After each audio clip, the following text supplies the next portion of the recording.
Good morning at 6:37. Now we'll look on your kitchen table right now, or maybe on the countertop in your kitchen. Do you have a stack of mail laying there that you're just dreading to open, or you really just don't want to tackle? Well, we can help with that. Andy Willis is here again to help get our lives organized. So Andy, good morning. As always, a pleasure to have you in. So a common problem, I'm assuming, with a lot of people, mail just piling up.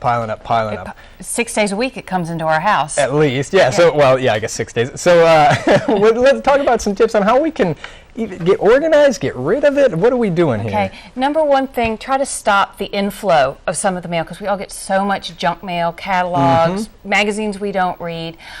There's several websites that you can go to that you can actually go in and opt out of different things. You can opt out of credit cards, you can opt out of catalogs, you can even opt out of a phone book.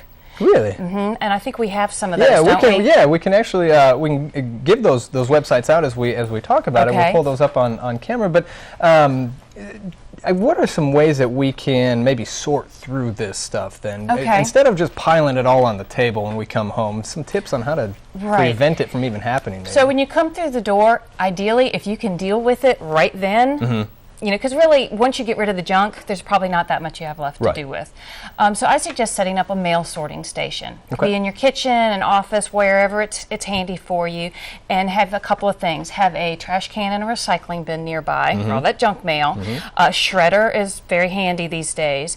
And then have something like a tabletop file that you can sort the mail you have to actually do something to. Okay. So when you come in, you get rid of all the big stuff. So you would take out all the magazines, catalogs.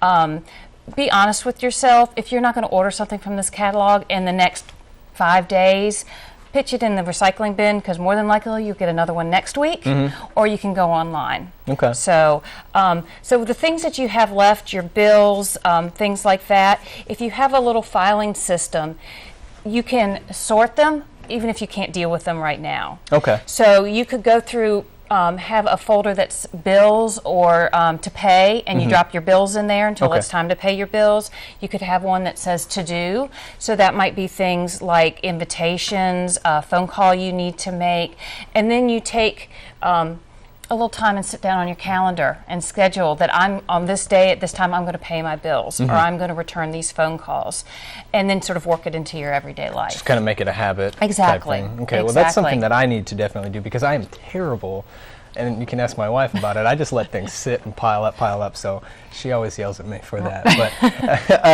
But the websites that we have, we can pop those up real quickly if we could in the back there, thanks. Just a couple of, for people at home, for you watching right now, a couple of different places, resources to go. You were saying that you can opt out of getting a lot of this stuff here, so I think about 4 or 5 different choices and for each people. each one of these sites offers different things. Some are just catalogs, and some it's credit card offers, and just junk mail in general. And you can pick and choose what you want to receive. Okay, sounds good. Andy, thank you so much. Thank you. Appreciate it. And you can get more organizing tips for your life at goodlifeorganizing.org. And if you have something in your life that you would like Andy to discuss and help out with, send us your ideas, your questions, whatever you need answered. Email us at daybreak@41nbc.com. We'll ask Andy your questions, and we'll do our best to help you out.